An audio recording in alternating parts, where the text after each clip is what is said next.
확률을 되게 어렵게 생각해요. 자, 이겁니다. 자, 제가 사람들의 몸무게를 조사했어요. 몸무게를 조사했더니 40에서 45kg 사이에 있는 사람이 3명 이렇게 쭉 나와 있어요.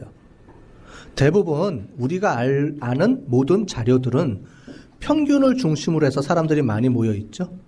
평균이라는 말은 모든 사람들이 공통적으로 가장 가운데값, 중심값, 대표값의 의미입니다.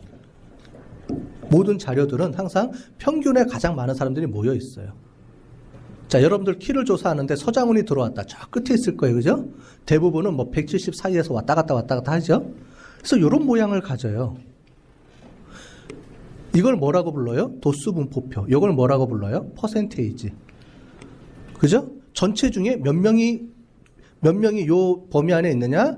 전체 중에 60명 중에 18명이니까 얘가 몇 퍼센트예요? 30%. 맞죠? 제가 확률입니다. 여러분들 확률은 다른 개념이 아니고요. 확률의 공식을 보면 전체분의 그 집단에 속해 있는 값이에요. 이게 확률이에요. 우리가 알고 있는 도수분포표의 퍼센테이지랑 같은 말이에요. 근데 퍼센테이지라 그러면 야 쉽다고 생각하는데 확률이라 그러면 어렵죠. 똑같은 숫자를 가지고 하나는 확률이라고 부르고 똑같은 숫자를 가지고 하나는 퍼센테이지라고 부르는데 여러분들은 헷갈려 하세요. 확률이라는 거에 대한 그만큼 트라우마가 있는 거죠.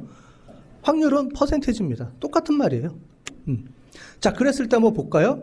몸무게가 55에서 60일 확률. 그건 뭐예요? 전체 중에 퍼센테이지죠.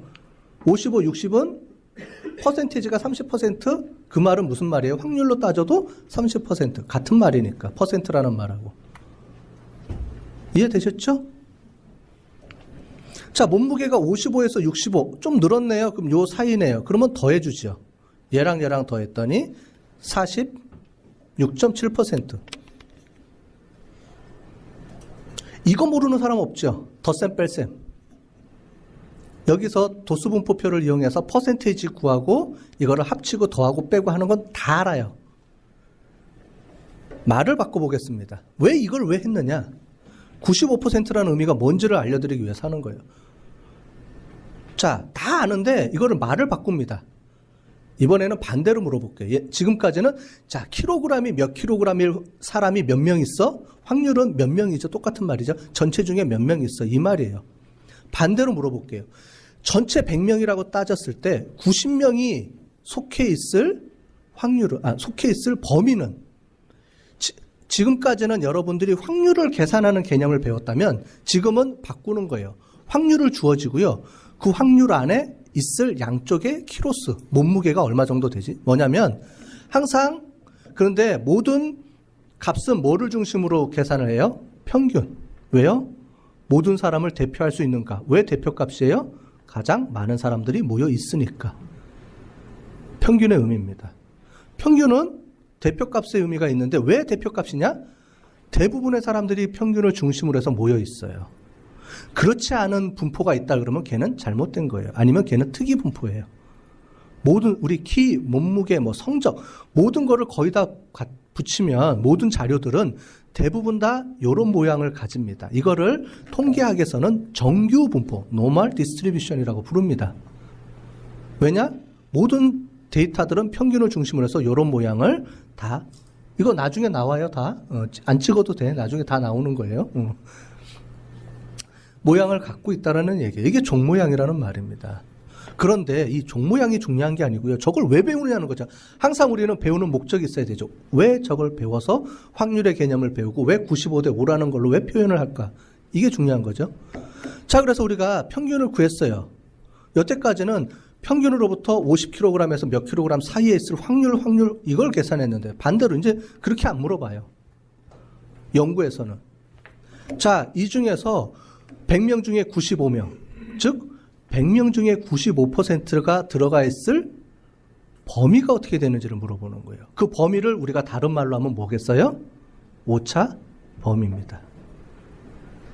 자, 우리는 평균을 구하죠. 표본에서 뭘 구한다고요? 우리 아까 전에 배웠었잖아요. 표본에 뭐를 구한다고요? 표본의 평균을 구해서 모집단의 평균을 예측하는 거라 그랬죠.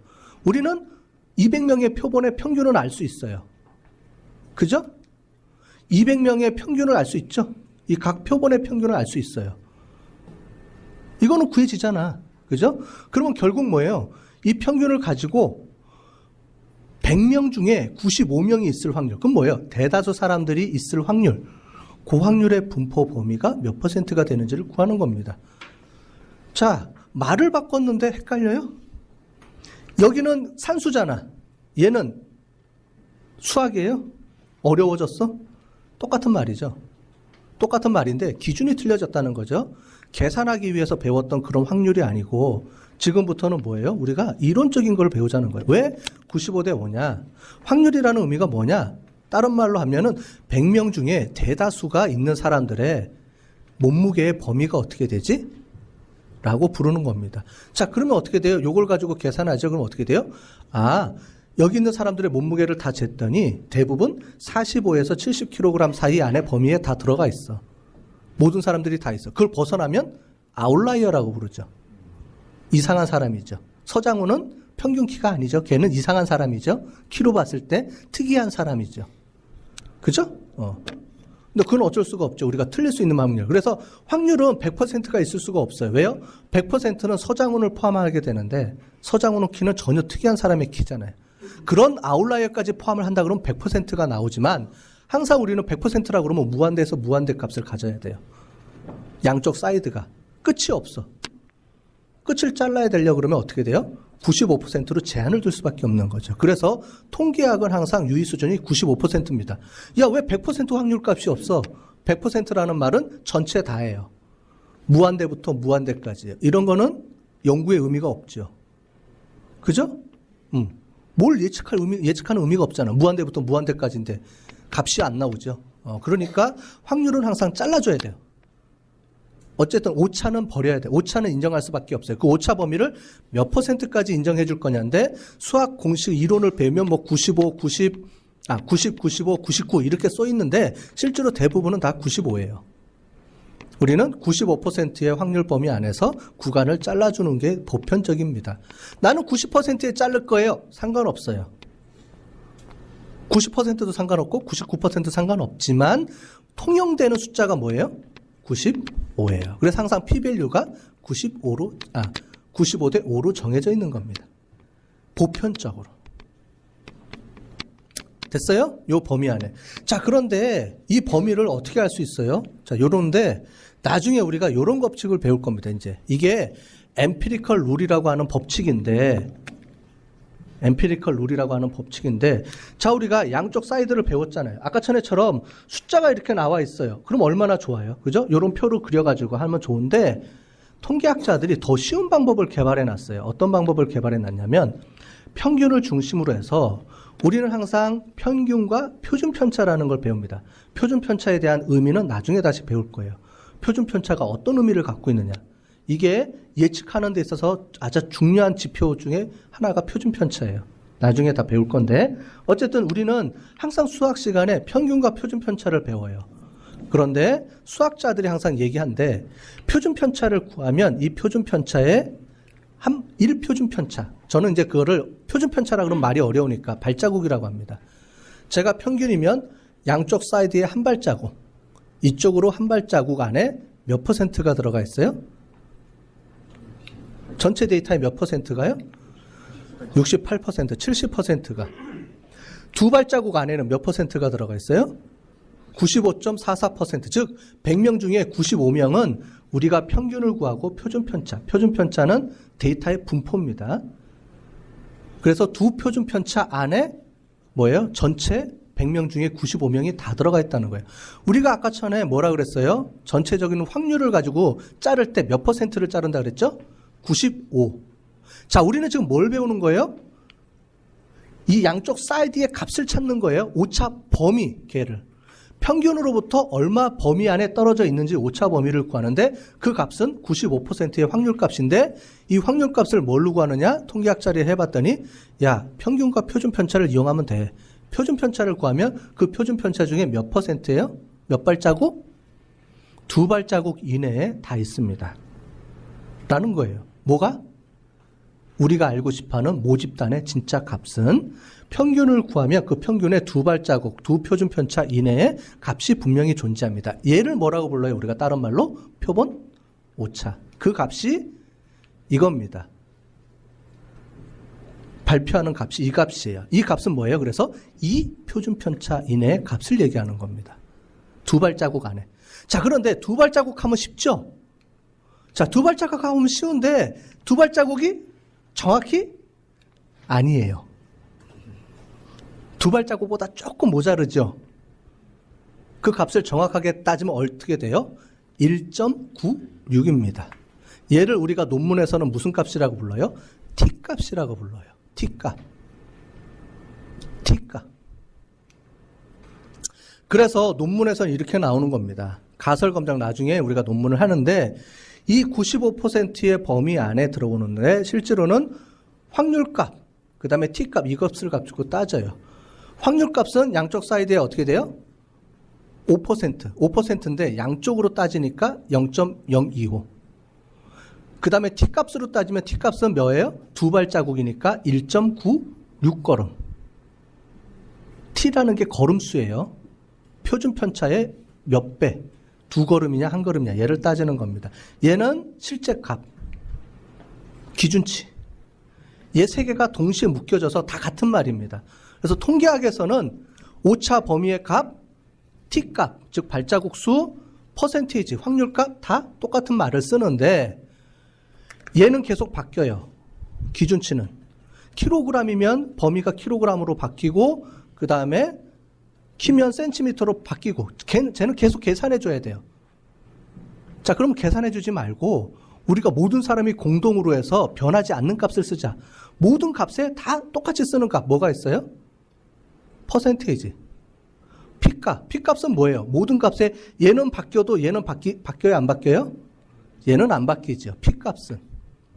그래서 P값의 기준은 뭐예요? 딱 정해져 있죠? 5%.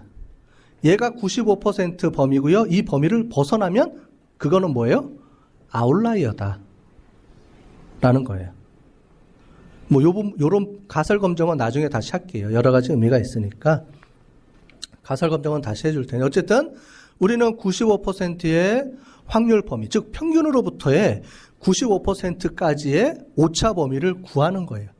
답은. 그걸 배우기 위해서 확률과 통계를 다 같이 배우는 겁니다. 예, 되셨어요? 다시 정리하자면 우리가 왜 계속 논문에서 P밸류, P값 또는 확률값 이거를 배우느냐? 전수조사를 못하기 때문에 우리는 항상 표본을 조사해야 돼요.